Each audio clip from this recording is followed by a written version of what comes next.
this time of isolation, a traveler. It should not be a wonder if your thoughts are, in reality, independent of yourself.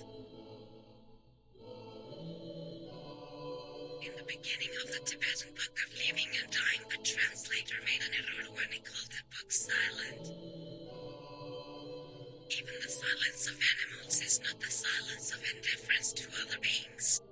In practical terms, silence, just breath, is a basic requirement of survival.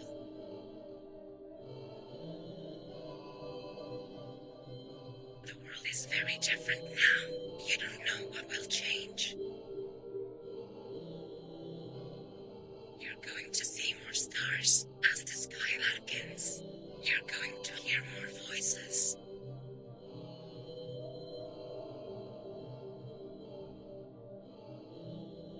In a world populated with strangers, when a friend comes home, it has always been the greatest pleasure.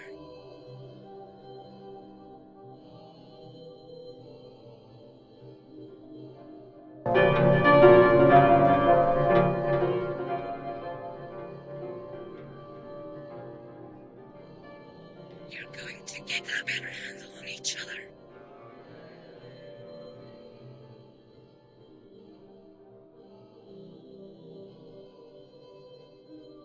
We are emerging together.